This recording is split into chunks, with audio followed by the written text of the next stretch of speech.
So welcome, everybody. Welcome to this, I think it's the first of the semester, the first public talk. And you have 3 for the price of 1.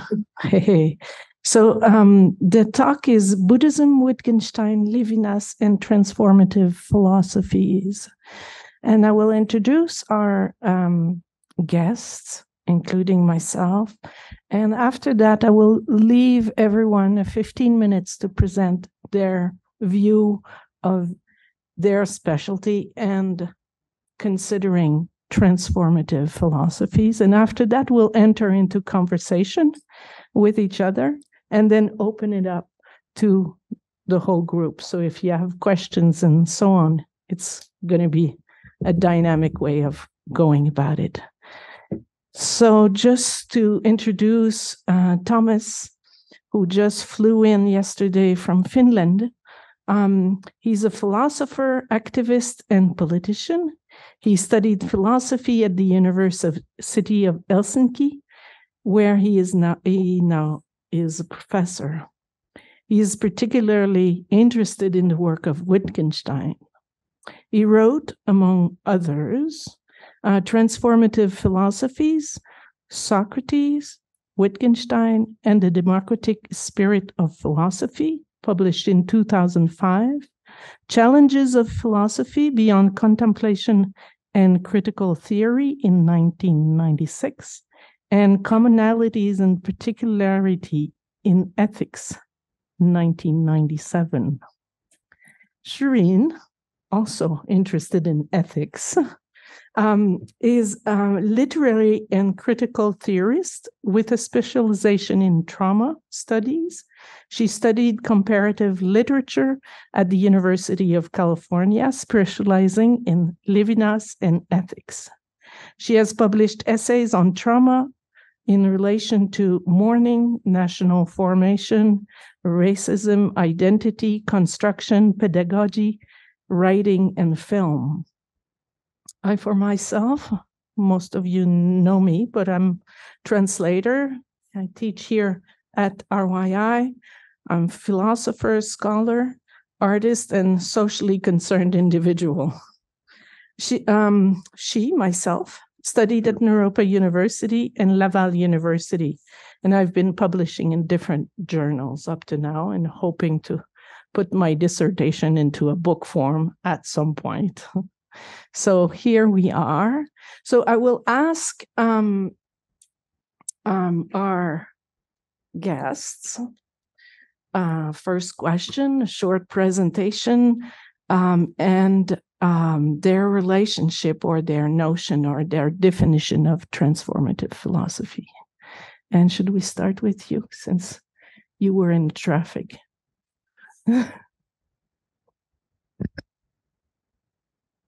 Is that already my 15 minutes? So you want to give me a 1 minute now? Which do you prefer? All right, we'll start with 15, see how you do. Okay, so not the 1 minute. Okay. I thought I'd share you then my journey to this conception of Wittgenstein as important in this regard. The upshot it will be that I see this guy, Wittgenstein, as rediscovering in an undercurrent in Western philosophy that goes back to Socrates, surely beyond that, but we don't have the sources, a conception of reason as essential dialogic examination of self and others. That's there in the Apology, and Wittgenstein rediscovers it for our time, and I thought I'd share with you how that happens and why I think it's attractive and important for us in our time to look at that. And also I'd like to come with a few words about the limits of that. So that's what I'm aiming at. But let me start with saying that one thing which is there in such a conversation, and I'm so happy to be here in the location which I know nothing about. I have very vague ideas about what we share. I met Diane in one Zoom conversation, thanks to an Afghan scholar who studies Buddhist naturalist, the role of Buddhism in national identity, building national identity in Afghanistan in the 20th century. So we have this very thin relation to you. But I think one relation, and I've heard the presentations now, one relation is a certain search for an insistence on the unity of our lives. That one aspect of the modern culture is the fragmentation of lives, fragmentation of society, and fragmentation of self that happens in this world, which is one of its strengths. The division of labor, which makes it so productive and effective in many ways, for good and bad. The enormous energy unleashed by modernity has to do with its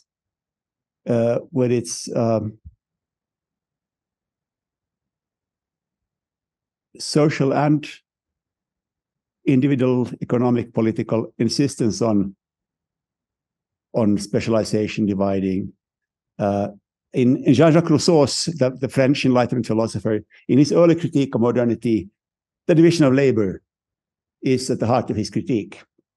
And I think many of us live lives in which we live in some kind of instinctive rebellion against that splitting of ourselves. And so I think the fact that I'm here as an academic philosopher, as professor of philosophy and the director of something called the von Wright and Wittgenstein Institute, and at the same time I'm here as a speaker and participant in this World Social Forum. That is, from the point of view of an outside observer, seems like somebody doing two things here. From the point of view of the participants, it's somebody doing one thing here, namely searching for a meaningful life in our times. So, and I think the conception of philosophy that I will just try to indicate, you sketch what's important there, it has to do with this idea of the unity of self and search for self and search for community. And that's a thing which is easily forgotten in our tradition. So what on earth? I mean, I don't only do Wittgenstein, but I also do Wittgenstein. And he was, I don't know if you're aware of who he was, so Austrian philosopher, born 1889, richest family on the planet almost, young genius, first studies to be an engineer, born 1889 in Austria, dies 1951 in Cambridge. Becomes one of the two biggest philosophers in the 20th century. That's what we think. Publishes less than 100 pages in his lifetime. One is Tractatus Logico Philosophicus, a book he publishes as a young man, writes mainly at war. He's a volunteer in the Austrian army in the First World War. He experienced the war, he writes on mission, in battle, that kind of thing. Thinks he has solved all the problems of philosophy, goes to monastery, realizes he has not solved all the problems, comes back to philosophy, goes to Cambridge. Number one in Cambridge, writes when he's on the train. He happens to meet John Maynard Keynes, the economist, on the train. Keynes writes to his wife, God has arrived, he came with the 11:55 train. So he comes back to Cambridge 29. He is a dominant intellectual figure in Cambridge and in philosophy through his life, dies of cancer 51. And he never publishes. He lectures. He writes lots of notes, leaves 20,000 pages of notes. The last thing I did as a scholar was that I published a book last year on how the posthumous editors of Wittgenstein have created our access to him. And having that creation, my friend and teacher, Jori Henrik van Wright, was the main editor. The editors, out of these 20,000 pages that he wrote between 29 and 51, there's some earlier as well, they created the Wittgenstein we think we have admired. He's the big name in philosophy. But that's, to a large extent, co-created by editors and by Wittgenstein. And what has happened there is partly a trivialization of what's there, and especially the dialogic moment, which is most important for me, is not so easy to see. So there's a word of warning. It's not easy to access Wittgenstein, but when you do, I think it's worthwhile. So what is there in him that's interesting for philosophers and maybe for us? When he came as a young man to philosophy, he came at the moment, this early 20th century. It's the early time of high modernity, the early time of great self-confidence of the modernist project. Still time of colonialism, but it's time when at least the elites in my part of the world, this was Western Europe, North Finland was part of Russia at the time, but never mind. It's a time of self-confidence when the idea that the aspirations that defined high modernity in the 19th century, that they would give us a combination of affluence for all, of ethical universality, of flourishing individualism, and many other things. And reason should be there. A secularized conception of linear time, where people would realize in history their dreams. Those kind of ambitions were there, and there was a dream that this could be shared by all people on the planet. It was rational to share this project by all people on the planet. Wittgenstein comes at this time of modernist, we might call it hubris afterwards, but optimism at least. And he comes to Cambridge, and he meets this guy, the number one in philosophy at the time, Bertrand Russell, and he's challenged. What their project is to provide the foundations of reason. And modern culture thought of itself as having reason at its heart, to being the culture that carries the promise of reason. And how can you carry the promise of reason unless you understand what reason is? So that's the Enlightenment project. So the heart is enlightenment. The heart of the heart is the self-understanding of reason that philosophy can deliver. So that was the project. And there were these guys, Frege and Russell and Husserl and Heidegger, and these guys were working on it. And Wittgenstein comes and he produces this book of less than 100 pages where he solves all the problems. And that is through the logical analysis of language, where the capacity of reason rests in language. And language is possible. The heart of language is the capacity to portray or depict or represent the world. And representation of the world is possible if what you say shares a logical form with the world. So logical form is important. And Wittgenstein shows a way of analyzing language so that its logical form can be transparent. And we can divide up language in three categories. In that language which has logical form, therefore makes sense. In that language which is tautological, which is true regardless of how things are in the world. It's a logical form, but it's true independent of the world. And then that language which doesn't have logical form, it looks like language, but it's not. It doesn't make sense. And when you have that in your hands, then all problems will be solved in logic automatically by logical analysis. Meaningful language which depicts the world will be solved in science by telling which propositions are true and which are not. And then all the rest, ethical, mystical, whatever, you will then cancel out as lacking logical form and meaningless. So that means you divide up the world, and that makes sense. And then you have maybe and this is the big debate, whether there is such a thing, what you can do with a thing which doesn't count as logically correct language. So that was so he placed, it was a realization of a dream that we know what reason is, we know how it functions, and we know how to progress with this reason. Then, of course, this guy, he was very unhappy with the result, that everything relevant was left out, didn't fit. But he thought, this is what we can do in philosophy. He went out, and then he came back when he realized, no, logical form is not something that is taken care of by logic itself, because that's what he writes in 1914. That's his breakthrough. When he writes in, I think it's 3rd September 1914, logic must take care of itself. Then he goes to monastery. No, this is this idea of something mathematical, logical, something that pure reason brings, that takes care of itself and gives us reason, gives reason to people. That is a false dream. It's an empty dream. And language, reason is in language, but it's there when we talk with each other. That's where it happens. That's where we are the custodians of reason. It's not out there waiting for us to be discovered when we discover logical form. No, the logical form we can discover is something we can discover when we analyze the grammar of our language, when we realize what makes sense to us. And there's a two-step development. In the middle period, Wittgenstein thinks there's such a thing as a universal form of language, and then that we can identify in grammar. So we've come down to something which all people can share somehow through, thanks to the authoritative philosophy, people can share. Now, this is where transformation comes in. He realizes that there's no such thing as the universal waiting for us to be discovered. What we have is our conversation and our effort to make sense of our conversation.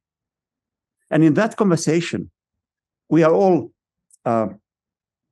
equally responsible for what we do, but also for learning from each other. So when I say, and this is where Plato, it can go back, maybe I've read Plato's dialogues, it's one of them. And if you haven't, it's nice to read a little dialogue. We discuss reason or love or truth or courage. And we discover that Diane discussed, there is a place for truth in my life, or there is a place for truth in your life.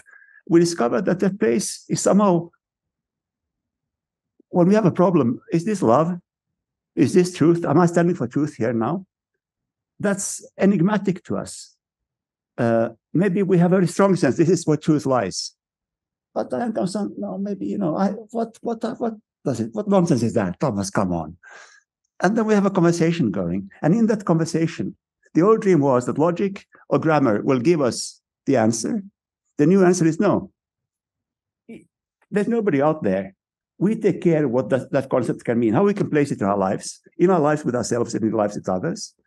So that conversation transforms through, when it goes well. It doesn't come automatically, but when we deepen our understanding of self and each other and the possibilities of our community, when we deepen that understanding through this conversation, that examination of self and others, that's the apology 38a, and I'll come to a translation detail there. When that happens, that's where the transformative power of philosophy happens. So it doesn't happen necessarily in academic life. It can happen in academic life, but it can happen here today. It can happen when people meet. It can happen in the World Social Forum, but only when people are seriously engaged, open to the deepening of the meaning and the direction it can give in our lives. That direction that conversation can give. So that is the power of dialogue, of polyphonic, meaning many-voiced, unending dialogue. So I'll end with that. This is two things about Socrates. One is, it's an essential part of Wittgenstein's philosophy. He did not publish. He did not present theses, because there's no end to the conversation. How can I know that where we have arrived today will not be, that we can't understand it better tomorrow? That's one thing. That's there with Socrates and Wittgenstein. The other thing I want to point out, because English readers usually get the wrong translation or misleading translation of the thing in our tradition. Apology, this is the Socratic defense. Apology 38a. It's usually translated as the unexamined life is not worth living. That's a bad translation. A better translation is the Shireen translation. The better translation is a life not spent examining ourselves and others is not worth living. So not the result, it's a process. And there I see, I'll close with this because I've used my minutes, I'm sure. But one reason also I come to the World Social Forum is my relation to the Gandhian tradition in India. And there you have this unity of the goal and the way, how do you say that in English? Vägen är målet, all that. So now I know a little about Buddhism, but I think there's something there about the understanding of form and the understanding of search for self and others, which may be linking, serve as a bridge between the Wittgenstein I read and some other wisdom traditions. If some of you have ideas about that, I'll be very eager to learn from you. So thanks for, maybe sorry for taking, if I took too many minutes. I didn't look at my watch, luckily. So Thank you so much, Thomas. So I'd like to, Shireen, if you want to respond and present Lévinas and talk about transformation. I have a few, I'm just going to read you a couple of pages. There's some unexpected intersections. Okay. I'm not surprised. So Songzar Tensei Rinpoche has said that among us in the realm of language, all we have is miscommunication. And so the main thing to determine at any point is if we are having an unsuccessful miscommunication or a successful one. I find this stipulated ground of miscommunication comforting and freeing. I imagine we are relieved of the fantasy of completely and correctly understanding one another, and are instead given the shared and ongoing task of aiming for successful miscommunication. The impression or the feeling, however transitory, that something has been understood and taken place between us, something even potentially transformative. I'm going to assume, perhaps mistakenly, that for most of you, the work of ethical philosopher Emmanuel Lévinas is mostly unfamiliar. Perhaps you've never even heard his name. So I thought I'd begin with a briefest sketch of his life. Born in Lithuania in 1905, at the age of 18, he went to Strasbourg to study philosophy, psychology, and sociology. 5 years later, he went to the University of Freiburg to study with the great phenomenologist Edmund Husserl. There, he also attended the seminar of Husserl's most famous student, Martin Heidegger. A thinker of great courage and creativity, Lévinas's thought was incalculably impacted by his encounter with Husserl and Heidegger. Indeed, he eventually wrote his thesis on Husserl and would describe Heidegger's massive tome, Sein und Zeit, Being and Time, as the book of 20th century philosophy, an unavoidable book to reckon with if one were to do philosophy in its wake. And yet, arguably, it is what Lévinas experienced as Heidegger's incomprehensible betrayal that had the most impact on his thought. Lévinas was Jewish. Almost all of his family was murdered during World War II. Heidegger had been appointed to and accepted the rectorship of the Nazified University of Freiburg, and this after his predecessor was fired for not putting up an anti-Semitic poster in his office. Heidegger also became a Nazi himself. When the second edition of Being and Time was published, Heidegger effaced the original dedication to his teacher, Edmund Husserl, a Jew. For Lévinas, all of these acts were betrayals of the highest order, and he was left with the question of how the penetrating existential philosophy of Heidegger had still led the man to get everything so utterly, so awfully, so violently wrong. How had philosophy failed to transform him, in other words? Not long after the Anschluss, Lévinas became a naturalized French citizen and joined the French army as a translator. He was captured and spent most of the war in a prison camp for officers. There he began one of his first major works of philosophy, De l'existence à l'existant, From Existence to the One Who Exists. Most philosophy seems to begin with a fiction somewhere, an origin story that allows the thinker room to roam. On Lévinas's account, these enabling fictions were mostly either the myth of existence itself, or being, stripped of or distinct from its inhabitants, or the story of a solitary subject, self-possessed, lucid, free, rational. Lévinas instead understands ethics as first philosophy. Philosophy does not begin with ontology or metaphysics. It does not begin with one, whether being or a single subject. It starts with two, you and me. Lévinas's work is dense, sometimes nearly impenetrable, and vast.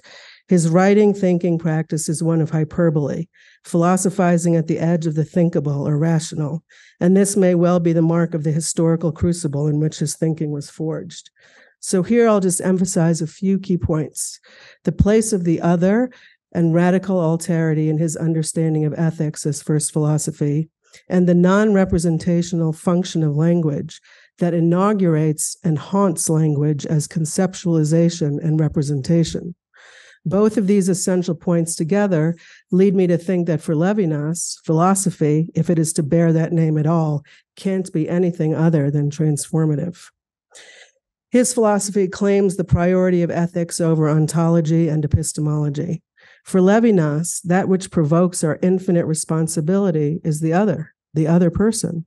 The ethical situation of responsibility is given in the relation of one to another, let's say of me to you. And it is precisely this relation, this ethical situation, that escapes and overflows the movement of thought as reason, which always tends to reduce the other to the same. Lévinas wonders, this is a very rough translation, quote, if thought or thinking understood as knowledge, ever since the first philosophy of ontology, exhausts all the possibilities for the meaning of thinking, and if behind knowledge and its stronghold over being, there doesn't arise a wisdom that is somehow more urgent. Thus, Lévinas's philosophy begins with that which one cannot know, with absolute alterity or otherness. But an encounter with this alterity beyond knowledge does not lead to incoherence, but to a wisdom that orients our ethical being. The absolute alterity of the other is what disturbs and disrupts the presence of the totality, my purview of control through understanding. It is that which exceeds my grasp.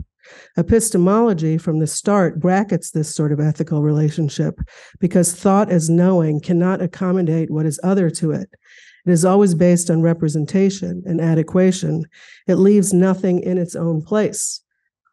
So, Lévinas, I told you, has this very hyperbolic way of thinking and writing. So for him, conceptual thought is itself violence. He understands concept itself as a violent act of apprehending the other. So we're always translating the other just into ourself in some kind of way.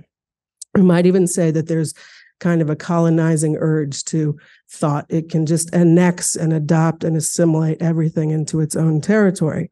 So I think in the aftermath of World War II, Lévinas was thinking about what it would be like to cede territory to the other, to not always be able to know. And if this kind of impossibility of theoretical knowledge were the basis of ethics, then what kind of world would we be living in?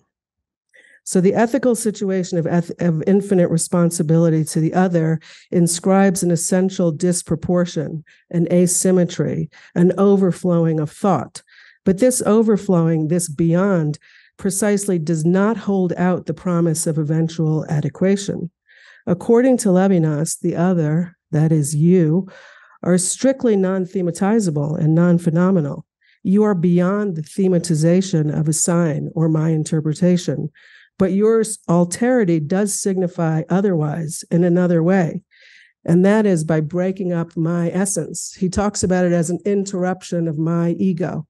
So your interiority represents the exteriority to myself, or what I'm able to know. So crucially, when we actually meet another person without appropriating them through conceptual thought, there's a way in which that they are interrupting, he says, our essence, or there's a breakup of the totality or of ego.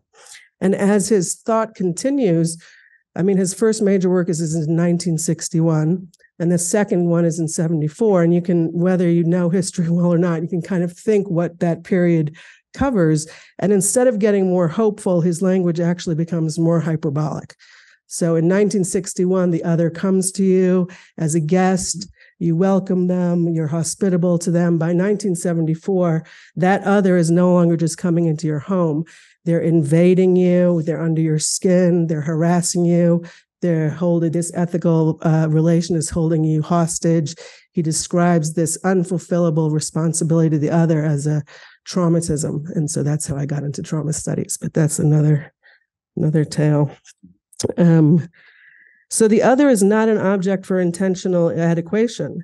As soon as you are thematized, you lose your exteriority, the absolute alterity, you disappear. Lévinas describes the advent of the other as the approach of the face, le visage, and he writes always about the face à face, like being face to face. The proximity of the face of the other is, quote, a summons to answer. It is the approach of the face which demands my responsibility before I'm even asked for anything. But this responsibility is not freely assumed by the will of one subject toward another.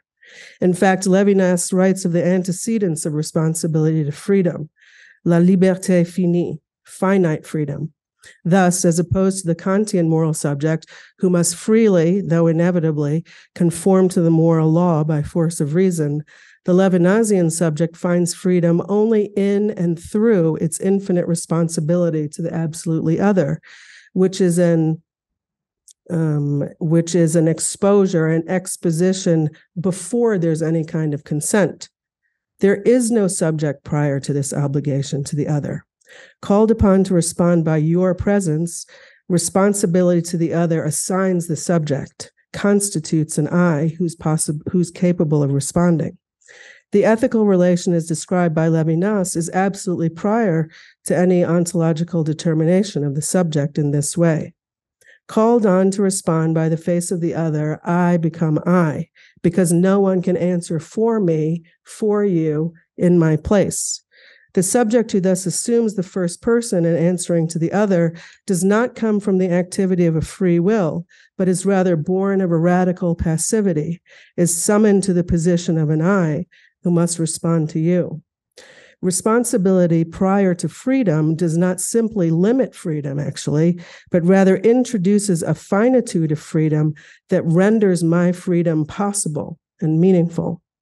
This unlimited responsibility is what discloses the possibility of freedom rather than forecloses it. So if we just imagine this in a simple way, here I am and you come to me, and on Levinas's account, your mere presence before me, it hails me into being as a subject who needs to respond to you before I even know what you need or what you want or how I should be. And pinned into my responsibility that way is what gives meaning to my freedom. Because at that point, I can either listen to you or talk to you or help you, or I can walk away from you or ignore you or slap you or do anything. But it's first being hailed into being by this ethical situation of needing to respond to your presence before me that orients me or gives me meaning as a subject capable of then freely acting. Structured as responsibility, the necessity of response, the ethical situation as the relation to an absolute exteriority to whom I owe everything is intimately bound up with language. I mean, and here, because Lévinas, again, hyperbolic, will say we owe the other everything. It's never going to be done. I'm never in a position to stop responding to your needs. And even though this is an impossible and unfulfillable task, that doesn't necessarily relieve me of that responsibility. I could choose to not fulfill it, but that responsibility is still there.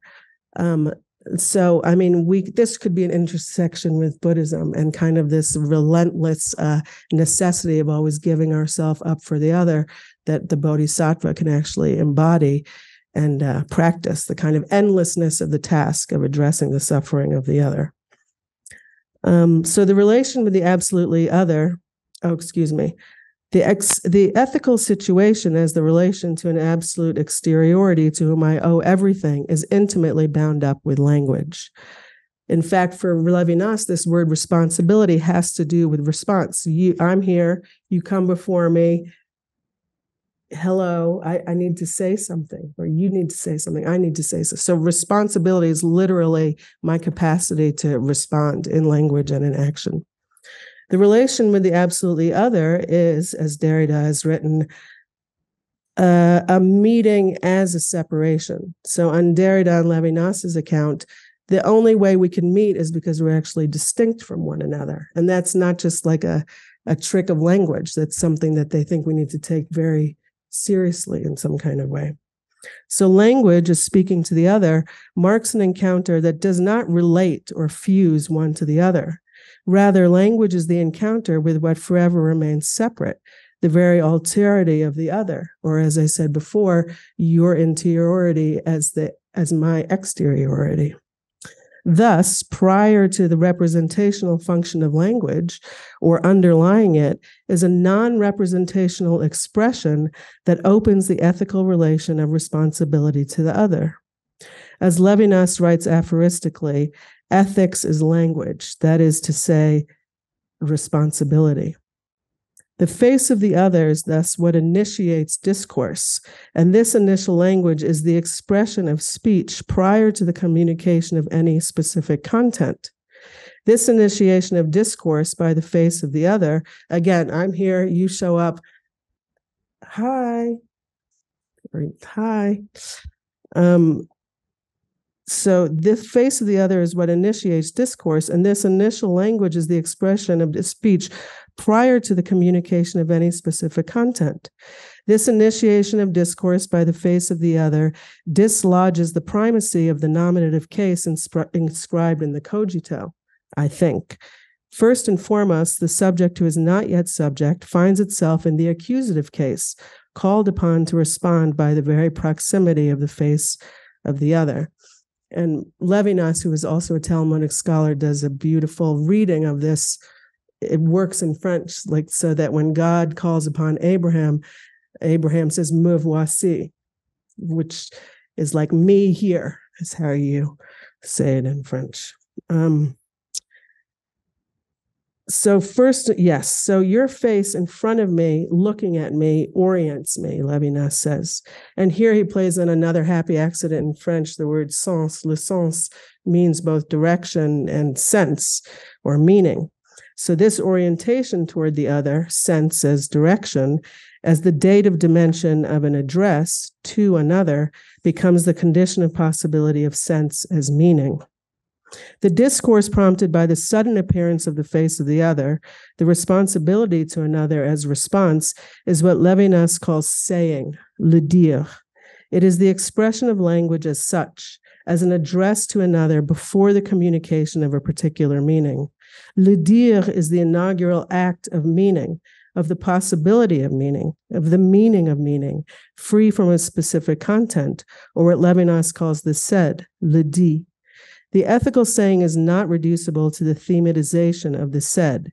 It is precisely what disrupts and interrupts the order of thematization. As Lévinas says, saying is ethical sincerity insofar it is exposition. As such, this saying is irreducible to the ontological definability of the said. Saying is what makes the self-exposure of sincerity possible. So just this mere capacity of language or this minimal saying is how I present myself to you. It is a way of giving everything, says Lévinas, of not keeping anything for oneself. Insofar as ontology equates truth with the intelligibility of total presence, it reduces the pure exposure of saying to the totalizing closure of the said. But what exactly could this be? I mean, amongst us in a community, in a society, what could it be, a saying without a said? Lévinas acknowledges that a saying does necessarily comport a said.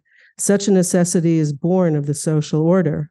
Moreover, the necessity of the saying in the said, the inevitability of the saying absorbed into the said, actually allows a call for justice to be articulated in the social order. The crucial insight is that language signifies doubly as a saying and a said. In language as responsibility and response to the other, there is the non-representational dimension which subtends or underpins the representational function of language. This non-representational stratum of language is saying as a manner of greeting the other, says Lévinas. And as he continues, but this greeting of the other, this is already to be responsible for him. Again, this is wonderful in French because to respond to the other, répondre à, is already to be responsible for, répondre de the other. And so I think the reason I said that I think that philosophy could only be transformative for Lévinas is because the only thing that could bear the name philosophy is what constantly unsettles us, or if we're just in a continual state of becoming. There's no settling into being. There's no possibility of meeting another, or even having any kind of interrelational discourse if we are settled into being. So we're constantly pierced or interrupted by the appearance of the other, which kind of breaks up the possibility of my just being at home in in a conceptual safe space. So, okay, so that's kind of my little presentation of Lévinas. Thank you so much. So because most of you are studying Buddhism, I won't kind of go over Buddhist ideas, but I'll kind of touch on certain intersection with what has just been said. So one of the things that becomes really clear is the whole discussion around self and other. Is very important from the very get-go in Buddhism, and the idea that, and I'm going over that, although you might all know, but our good friend here might need to get a little more details for discussing with Buddhism, right? So we didn't have a chance to talk so much about that. So the idea of no self is not so much that we don't have an impression of presence in an environment, but it's more looking at an idea of a self that is completely separate from other, that is being rejected.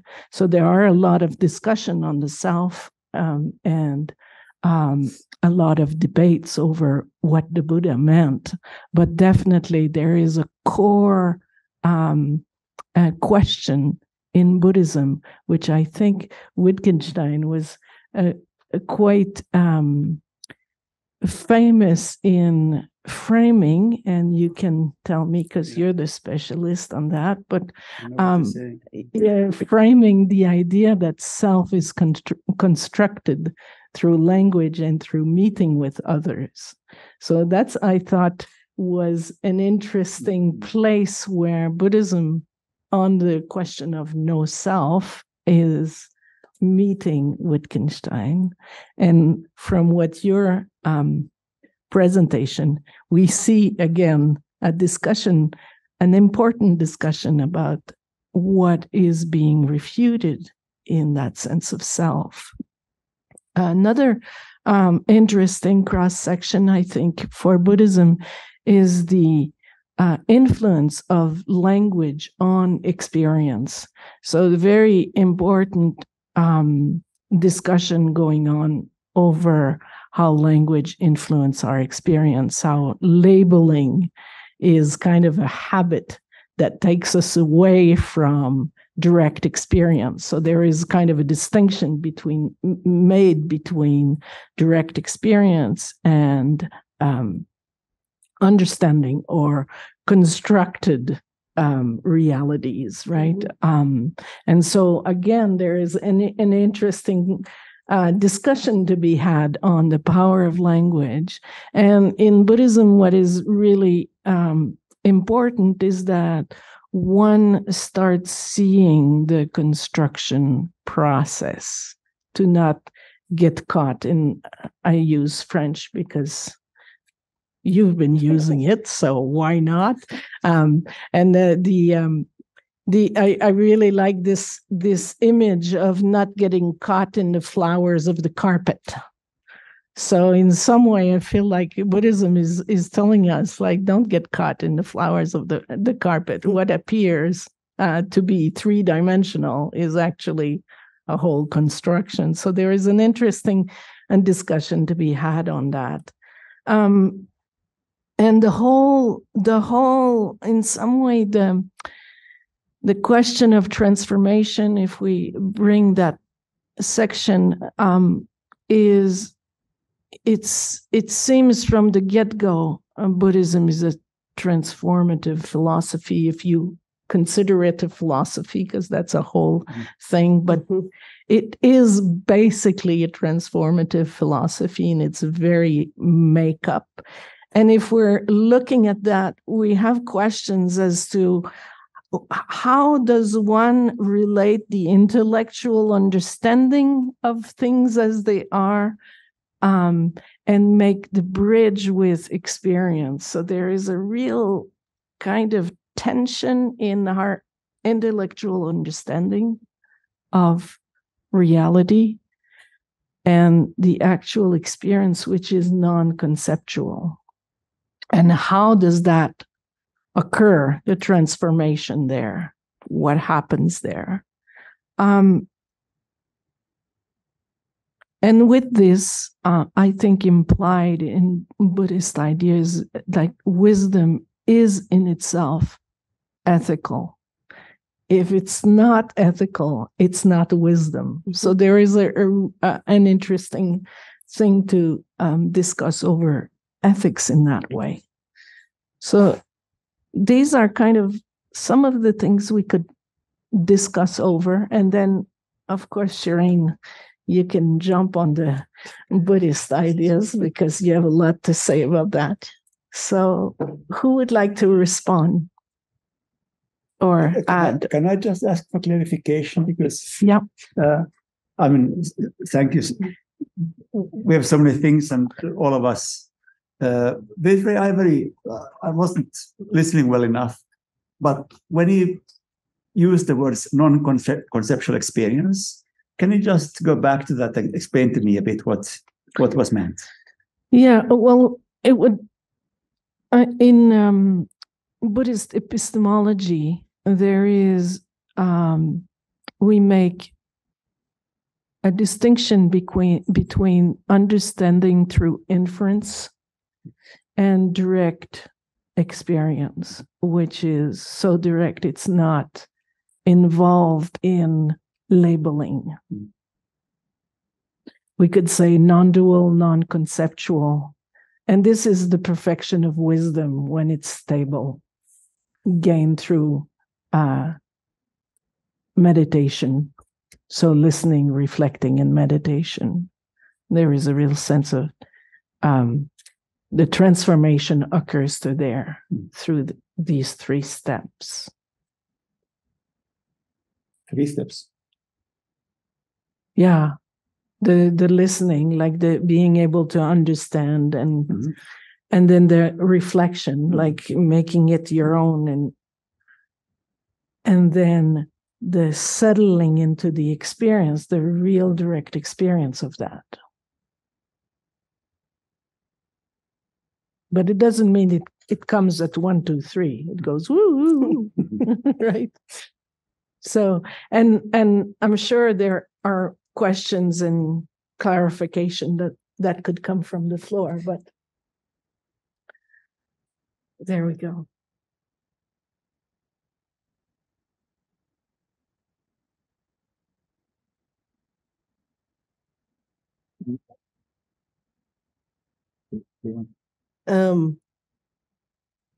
I suppose what I'd like to say is that because Lévinas was kind of my, I suppose before the Buddha became my main man, Lévinas was my main man, you know?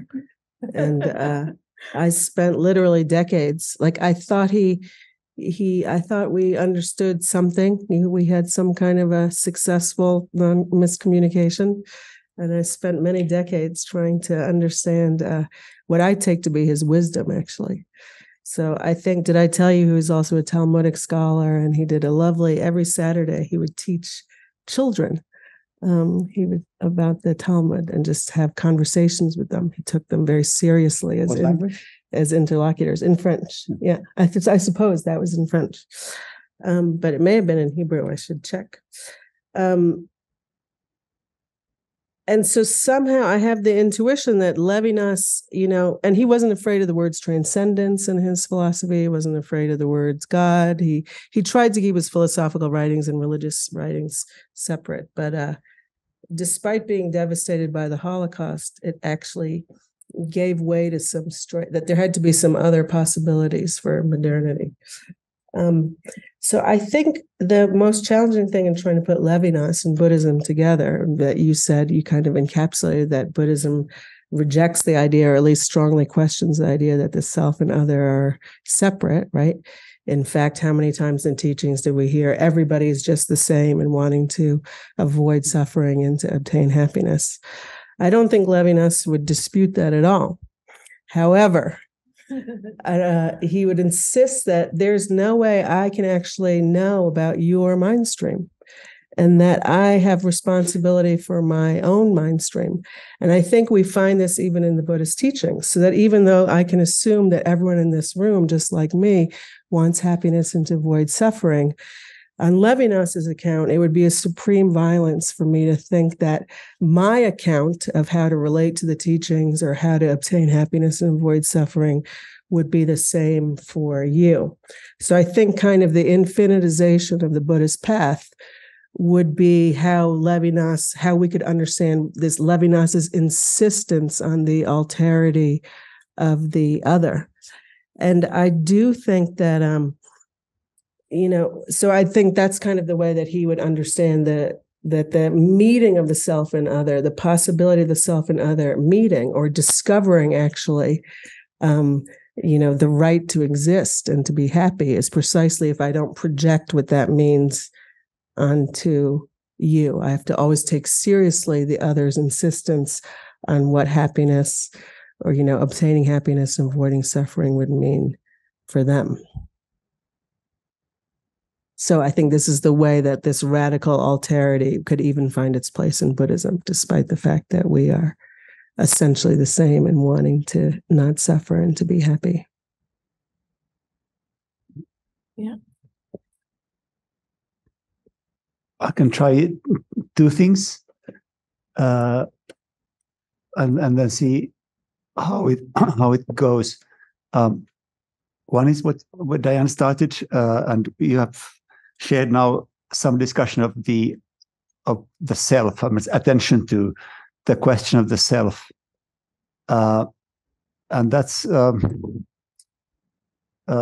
think where I wonder whether there's a sort of tension between two different ambitions. One is, what's shared here between the traditions we're speaking of is the overcoming of some fantasy of the atomic, the individual self, the liberal self-made man, that kind of thing, who gets to know his or her, their desire or their wishes in life, and then it realizes themselves by sticking to that aspiration that you have discovered through knowing yourself. I think that kind of atomized individual is something that all the traditions we come from is suspicious of, for various reasons. One is that, and if I speak from the perspective which is natural to me, is that that anything that I can imagine, dream, think, share is so much dependent on the language, which is not my creation. So I'm born. I come to this life as a communal being, as one whose very condition of existence is shaped by the experience or wisdom, if you like, that has gone into giving us, giving me this pen, or giving me the word pen, or giving the chance to meet you, and giving me access to the material and the communicative conditions of my life are not something I have. They carry me. They give my life my possibilities, and I'm a custodian of those, but I don't own them. And I'm not in control of them in that sense. But still, I carry my responsibility. I earn my place by trying to speak freely, namely take responsibility for what I say. So that is how I realize myself. I step into this life as part of a community, learning from those unknown others who've been there 100,000 years ago, who started shaping this world, which is now mine, or a million years ago. And I'm part of the flow. So realization of myself is realization of my responsibility in that flow. So that's something I think which is not so different between these traditions. That's, of course, in a way, that's what the philosophy of language that I've been studying brings, is one critique of the self-understanding of the modern West. There's been tremendously, you look at this through, we have these bad names, Homo economicus, economic man, the person who goes to the market and thinks, the idea that we realize ourselves by acting on the market. That's kind of the epitome of the false idea of self. But who ever believed in that? It's just a practice which didn't ever have a good theory. So that's one thing. So the attention to that, and how can it come about that we can have at some kind of superficial level, at ideological level, such a false understanding? And how can we help ourselves and others to see the falsity of that understanding? So that's one thing. So that's one angle. I think that's what we share in different ways. That's the sense I get. The details will be different. The thing which I wonder where I think the resources I come with when I come from analytic philosophy of language, and I come from also the Hegel-Marx tradition. I was with a guy called Habermas, and there were, at the time, a debate between a man called Foucault and Habermas. They were also into this thing, Derrida. They were all into this thing with language. Those resources which these traditions give me seem to me to be to somehow assign me a place in a search for self.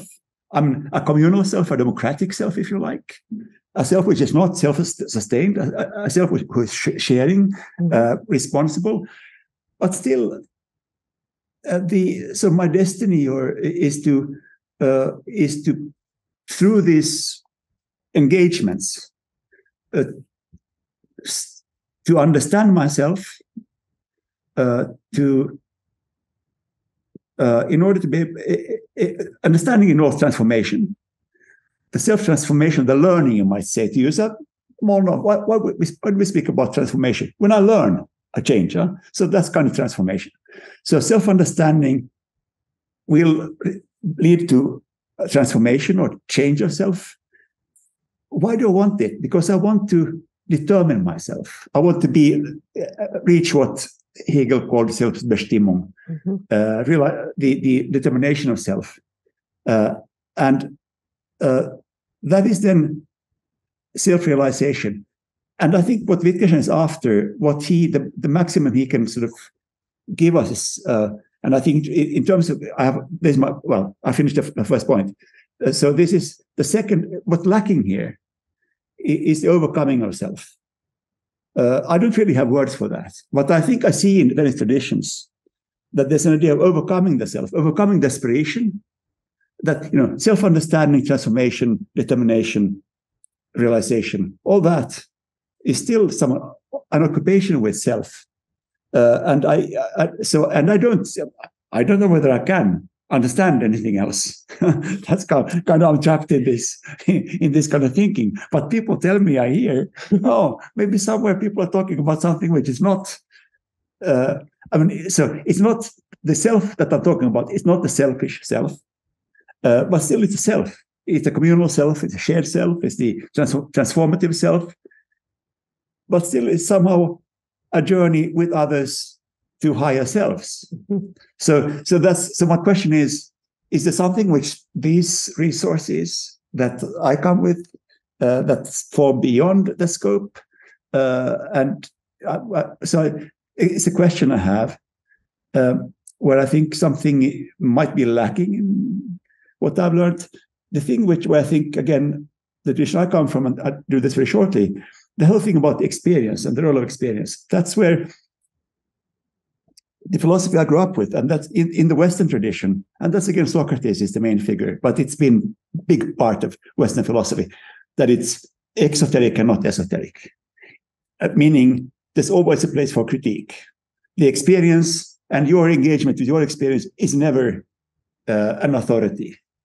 It's always just one suggestion. So if you say, the authority of the other, so I say, what authority? No, he's like me, This is not so different. This guy is not so different from me. There's something similar. I mean, so the place for challenging the and in the Christian tradition, which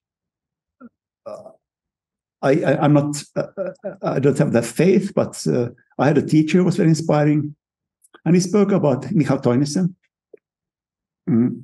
He spoke about experiences which are such that it would be ridiculous for him to sort of challenge in his life the authority of that experience. Now, that's a concept I don't have. I've heard him say it, But that idea of experience is something which is foreign to the philosophy I come from. So you speak of, and this is, by the way, where I think Lévinas' critique of Heidegger is not sufficient, because I think Heidegger's big mistake, and the reason Heidegger could be this nasty Nazi, is that he trusted his experience and his right to the correctness of his experience too much. I learned this from Ernst Tugendhat, Heidegger's star pupil, whom I worked for peace with in 80s in Germany. So these were two topics: the self and the authoritative experience. So yeah, you go. Well, I mean, I'm not a philosopher, actually. I'm just a literary theorist who got interested in philosophy. But there is this idea, like, philosophy has tried to contend with this idea of direct experience in different ways, and certainly in the different phenomenological traditions, like what it would be like to be able to have a direct intuition of an object.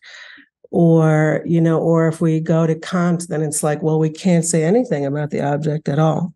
And, then we're always just kind of language, then it's just either, there's many interesting things that can happen to language, and language can point to different things about reality, or it has a referential force, but is not actually capable of giving the world to us. So I wonder if one thing that we didn't have so much in the Western philosophical tradition, is certainly deep contemplation. But if there's no analog to something like meditation that we have in Buddhist practice, so that we kind of get as far as we can with language, and certainly like our quick conceptual minds are so important in getting less confused about our confusion. But in the end, the way we can really solve things beyond language is to sit there and meditate and see what happens. But so I kept being enchanted when you were referring to Wittgenstein going to the monastery. At first I was like, wait, is that a metaphor? Because I don't know anything about Wittgenstein's life. But what was he doing there? Were there notes from it? What was he up to in the monastery? He was I think he wanted to join, but he was as a gardener. Oh, okay. For some time. And then I think he realized he's not up to it. And then he trained to be a primary school teacher. But there was, that in his journey, that was part of the search. And then maybe because of those topics which I just mentioned, he did not do it. Maybe at the time he thought he could not do it. But at least he did not. He was an unhappy man. He was very unhappy as professor of philosophy. And he always told his people, don't, whatever you do. He wrote to my friend, my professor, von Wright, because this is the Finnish-Swedish Jori Henrik von Wright. He succeeded Wittgenstein in Cambridge. And why? He didn't want the job. But then they told him from Cambridge, you must take the job. We want you to be successor of Wittgenstein. We want somebody who's brilliant. So why don't you come? So then he said, well, let's see. Then Wittgenstein wrote a letter that you must take this guy. So they took the guy, but then Wittgenstein wrote to von Wright, if you go to Cambridge is a dangerous place. If you go there, you must go as a sober man. So he was very desperate with everything he did in life. So I think going to monastery was equally difficult, maybe more difficult. Cambridge was less difficult for him than to go into monasteries. That's why he went to Cambridge instead. There's an interesting book for you, maybe, a book called Denkbewegungen. What is it in English? There's two sets of notebooks, which more than other notebooks by Wittgenstein give his struggle with religion and faith. So maybe that will be interesting. That's where he I think what he arrives at is that he is unable to do what you were talking about. He uses the metaphor. He tries to pray. He goes up. Many brothers committed suicide, and he tries to pray, and then at one point in his struggle, he says, "My knees don't bend." Mm-hmm. So I think that is what he realizes. So it's not that he's not saying, he's not rejecting it. Mm-hmm. It's more like discovering a capacity or maybe a lack of capacity in himself. That's how he phrases it. What you do with it, Mm-hmm. how you place it in relation to other things in life. But there was a struggle, which is related to your question. Okay. Sorry to be rambling. No, not at all. It's very, there's something very touching actually about him going to the monastery and being the gardener and kind of like there on the margins and beautifying it and not able to enter into it in the way that he might have hoped to be able to enter into it. There's something it's almost like a novel. In many ways, the little I know about Wittgenstein, what I know is I often thought that he was like a contemporary ascetic, like a contemporary kind of Mahasiddha in some way, like just being so authentic with himself. And in some way, this is analogous to the Buddhist path of going, examining, exploring, analyzing, then finding out this is not the way, having the authenticity to move on, to come back, to try again. There is something about the Buddhist path that is very much like that. One has to use analogs. So that's the thing about reason, which is interesting. Like reason is not against faith. In fact, faith in one's experience, if we can, has to rely on study, on understanding, on analysis. So there is some interesting thing that maybe I have filters, Buddhist filters, and I see everything as a Buddhist path, right?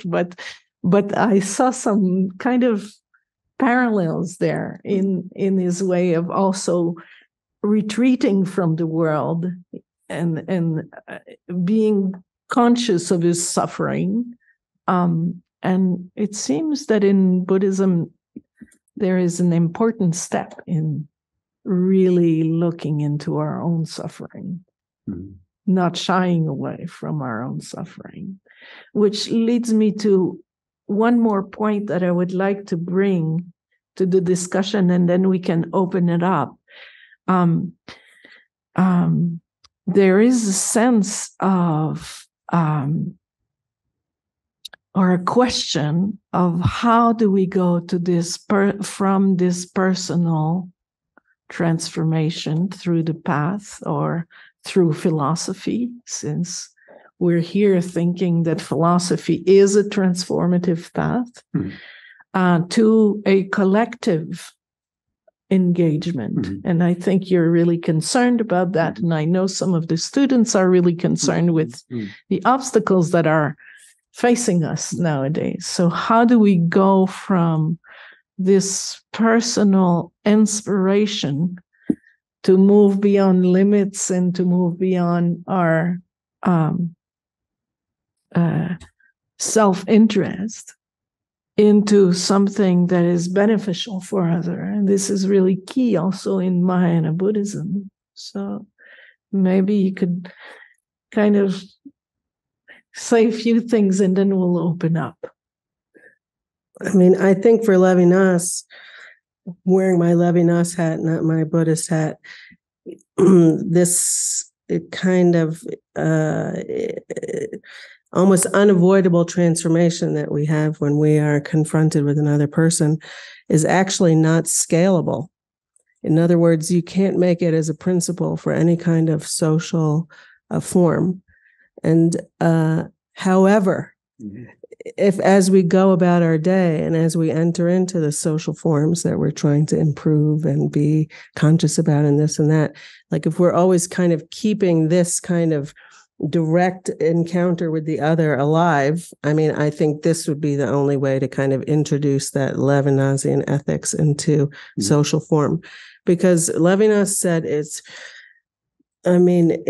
quite severe, but he said, like, once you start thinking about one, then you're just like 1, 2, 3, hundreds of thousands, millions. And like once a person becomes a number, which is inevitable in any bureaucratization or social form, then it's just like on a different day, that could be the principle for killing all of those people. So there's a way in which, and I think that this is probably in the aftermath of the Holocaust, that he didn't want to put too much hope in the idea of like civilized institutions. And so that it was much better to think that like actually law and order is like a failure of humanity rather than an ornament of humanity. And that the only way to humanize these institutions of law that mark our kind of failure is to like constantly just expose ourselves to the needs of another person. Or as like Richardini Rinpoche says, if we all followed the natural law of the 5 precepts, we wouldn't need the police and the army and this and that. So there's a way in which politics and all kinds of social institutions are already like the admission of a failure rather than some kind of crowning ornament of civilization. So yeah, I think not scalable, that the idea is just like person by person transformation just improves the whole atmosphere and environment of everything.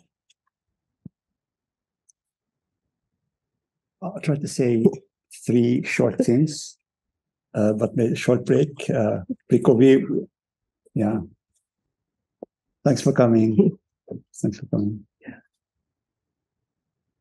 Yeah, thanks for coming. Yeah. Yeah, good.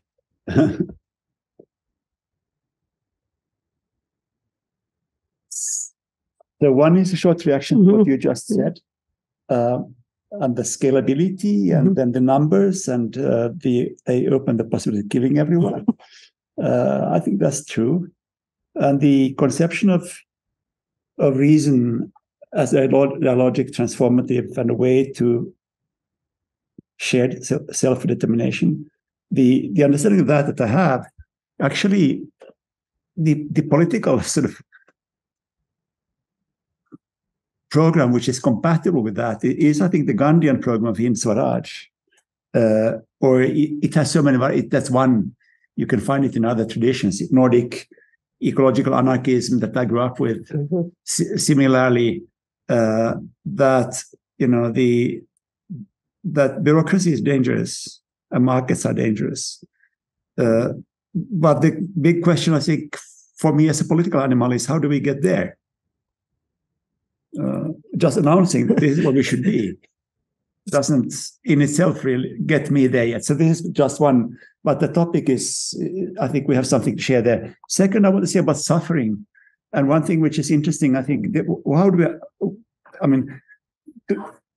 what is suffering and what the place in our lives? And I have this from afar, very far, my very rudimentary understanding of Buddhism, but suffering is a big topic in the Buddhist tradition. And the thing that Wittgenstein summarizes one of his insights, so I think it has an insight or challenges to us, is when he says that there's one thing I know. He doesn't say that very often. There's one thing I know. We are not here to have a good time. So that's, I think it's a comment also on how we approach the question of suffering. Is the ugliest, the most terrible thing that Heidegger and Wittgenstein, who was heroes of Western philosophy 10th century, the most terrible thing they share, and Plato also, is some kind of, what do you call it, indifference to suffering. I mean, so I'm not saying I don't want to travel, but I'm opening a platform maybe to discuss. The third thing is a question, not an answer at all. But when you speak about contemplation and the Buddhist tradition, I just wonder the form of the scripts, because it's also scripts, and the relation between writing and oral tradition. Socrates did not write. Wittgenstein wrote but did not publish. He thought of his lectures as his form of publication. The presence of the other in the conversation, the importance of that, and the second nature of writing that's one topic where maybe these traditions meet. The other thing is then when you write, Wittgenstein did write a lot, but he writes in isolation. That was his form of contemplation, I think. But the form, the form, that kind of contemplation that he undertook, the form it took was manuscripts written in dialogue with absent others. So you never see in his manuscript, that's my claim on him, you never see him speaking in his voice. Mm-hmm. It's always a voice that speaks, he speaks with voices, but which voice is his? He's searching. How do you know which voice is mine? So the polyvocality of the conversation of self. Mm-hmm. So is that contemplation? Or what form do the manuscripts you engage with? What form do they take? Do they take the form of a dialogue? Is a master, master and slave, or master and pupil?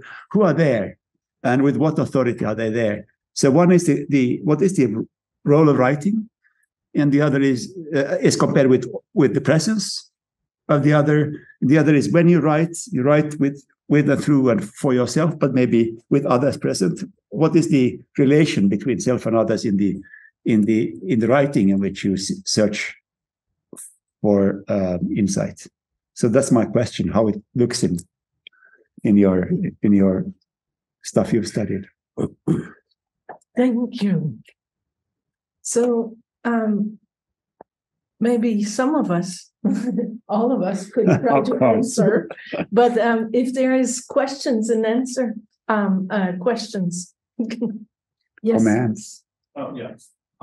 You will need microphone. Thank you for the brief summary of both. I'm very inspired by Lévinas, particularly from a very limited reading. I have a question for both Lévinas and Wittgenstein. Lévinas, so I'm fascinated about the idea of mutual interpenetration of subjects. So both at experiential level, as I practice sort of Buddhist meditation, that my presence, that in some interesting way, right, I see all of you, but almost like an avatar that is completely alienated and truly externality for me, that I could never really penetrate into the mind stream. If I could, that would be part of my mind stream anyway. So all I get is signifiers of some sort. And I'm quite fascinated, how do you see that sort of mutual interpenetration? And then comparing that, for example, to the Trikaya idea of Nirmanakaya, the Trikaya Buddha bodies of Nirmanakaya. Nirmanakaya, for example, I think often translated as a responsiveness. Because of the full externality, you're almost fully responding in some way at experiential level. How do you see that? Yeah, thank you. I've certainly thought that about the spontaneity of the. Oh, so maybe we have to say so. The idea would be like through this meditation that we could clarify all of our conceptual confusion to the point where we do just have like direct intuition of reality as it is. Mm-hmm. Like that would be what a Buddha is like. Mm-hmm. And that is said from that kind of space of openness, that they just are spontaneously able to know exactly what is needed for everyone, by everyone in any given situation, which is, I think, why Diane was saying that in Buddhism, wisdom is like intrinsically ethical. It's like always impeccably correct from the Buddha's, from an awakened person's point of view. So certainly I've thought about that kind of spontaneity. That would be a real like limit in Lévinas, like if one could really expose oneself to the other without any kind of conceptual buttressing. I think that's what would happen. But as I read him, his writing, I told you, got more and more severe, the philosophy. And I think he actually was getting harassed almost. He felt like harassed by this total exposure to the other, And I know in my miniature Buddhist path, I sometimes, feel that way too. Like, can't we just turn this thing off now? Can I take a little break from this? No, you can't. So I think that way that he was actually like the further and further he went into his investigations, he got really this sense of like, there's this irremissibility of responsibility for the other. There's no getting away from it. There's no hiding from it. So I think that's one reason why his rhetoric got more and more severe. And I have no idea about your first thing, because I'm just like thoroughly confused myself. And so the only things that I hang on to is like just being around real meditation masters and seeing the way that they seem to be so alive and so present to every single person they encounter, or to reading someone like Chogyam Trungpa Rinpoche, who is so matter of fact about talking what the enlightened state would be like, and how it's only when we totally clarify all this conceptual clutter that we actually could be in the world even, and just appreciate the feeling of air on our faces and what it's really like to see you and talk to you and be with you. So something like that, I think. I just, being inspired by such writings and such people, then I just have a little bit of confidence that maybe one day, some kalpas from now, I could get to experience what it would be like to really be in this room with all of you. If I had a question for Wittgenstein, so regarding what do you think he would say, or perhaps he said, about something like literature, which is probably the opposite of something like a formal logic? I'm quite curious about that. There's a big difference between the young and the older Wittgenstein. In the Tractatus Logico Philosophicus, when he was fulfilling the dream of the logical project, or the first philosophical project, there was not much place for literature there. But later, there would have been. I mean, and then at a more philosophical level, the thing which, I mean, there's two experiences of literature. One is Tolstoy. He reads Tolstoy at war, during the First World War, and he reads especially Tolstoy's little book, Gospels in Brief. And it really shakes him, and all the ethical and the mystical and religious stuff that comes in late in that book, and really sort of explodes the structure of the book that comes from his reading of Tolstoy. So that's one way in which his experience of reading something which doesn't pretend to be philosophy, how that becomes very central to his work. The second experience, I think, is even more interesting. That is his reading of Dostoevsky, and especially the Dostoevsky novel, The Brothers Karamazov. He studied Russian intensely. He wanted to move to Russia, or contemplate moving to Russia, the Soviet Union, in the 30s. And in preparation for that, he took Russian classes. And as part of that exercise, he read the Brothers Karamazov in original Russian in great detail. At the same time, this was mid-30s, earlier mid-30s. At the same time, he befriended a man called Nicholas.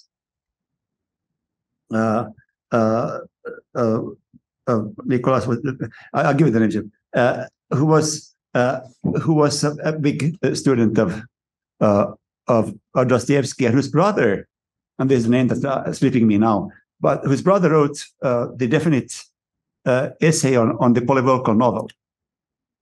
So this is, give me the name. Anyway, I'm very sorry for the name. This is stupid. But so the polyvocal. So the idea was that Dostoevsky discovers a new way of writing, which is the polyvocal novel, at the time when Wittgenstein discovers the necessity of dialogue of polyvocal dialogue in philosophy. So in that sense, the literature of philosophy becomes much closely integrated in his work. So that's one thing I think that happens. I'll give the story about the brothers later when I remember the names. But there's so that's the thing. First, the question about the avatar, and that I think the kind of philosopher I come from, the take I would have on that is there's so different experiences of that, So before to understand what you mean when you speak of that sort of the experience of something being strange, or some people not really being present and then being present, the difference between those experiences, I think there's many kinds. There's many things to say about that. It's not one thing that, and I think one thing then what philosophy would do in relation to that is bring different voices into the conversation about those experiences which have this different quality. Mm-hmm. Is that one thing, or many kinds of experience which have that quality of, I don't know how we would define that quality, but it seems there's something which is ordinary and trivial, something which is not that, which is more than that. Mm-hmm. So what is that difference, and how many kinds are there of these different experiences?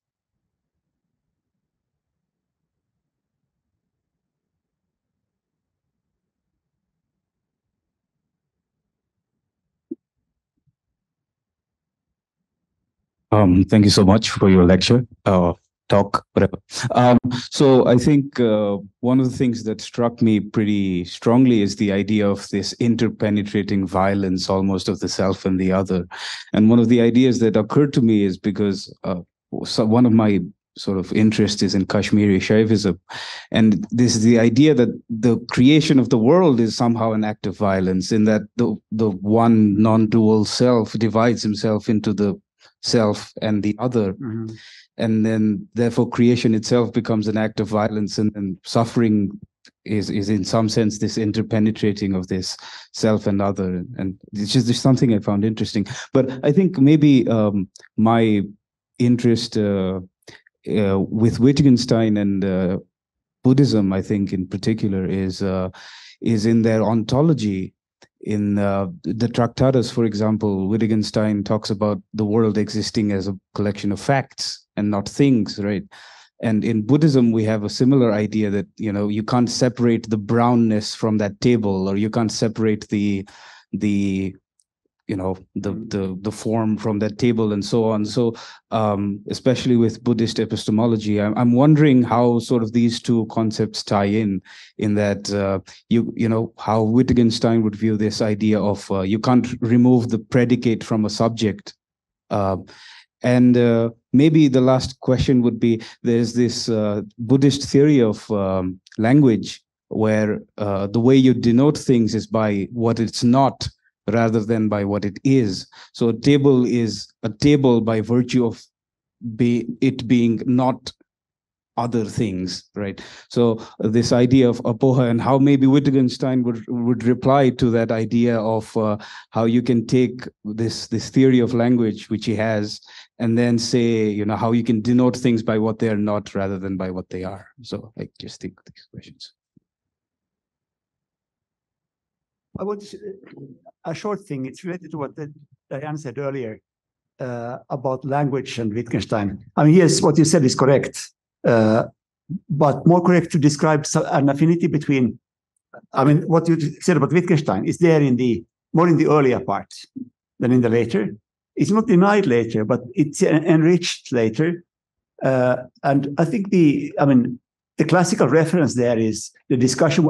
It's called the discussion of private language in the later Wittgenstein, and where the question is whether it's then about the idea that when I experience something, I have something which I have access to and others don't have access to.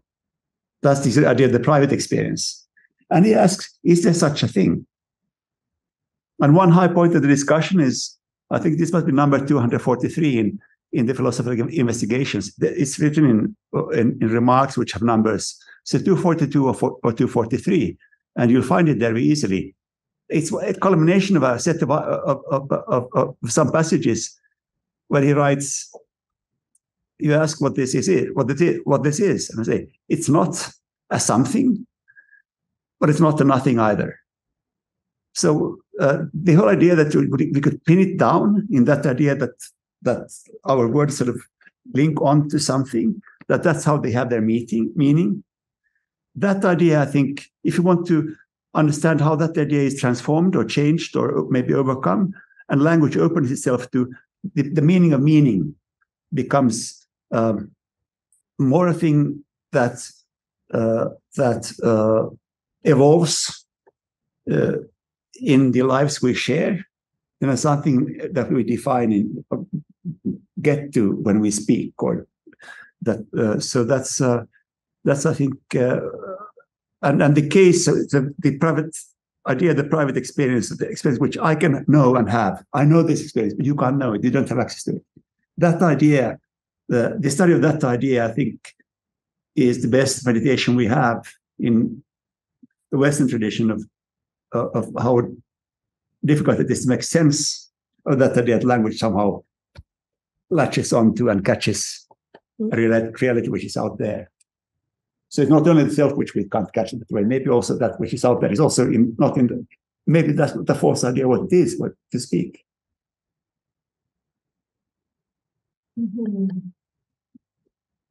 So we're coming to the end, and there would be much more to say about this, because in the Dharmadharmatāvibhāga, Trinīnamje really question the idea of duality, of things being out there and things being in here, and this being also a construction, which ties in with a little bit what you were saying about that's already the first subtle type of aggression, that we separate things from inside and outside, subject and object.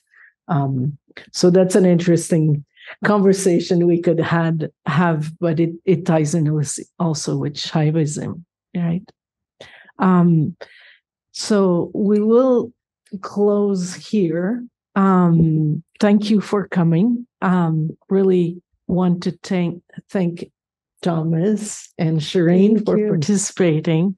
I think we have a gift for you for participating to this discussion. We're very happy. We're hoping that you're going to come back to Nepal and visit us and have more conversations. Thank you. Thank you so much. And our next public talk, do we have a date yet? Yes, it will be on the 28th. So we have invited Tukur Sherdor, Lama from Canada, to speak a little bit about translation, or engage in a dialogue about translation. Great. Thank you very much. Have a nice evening.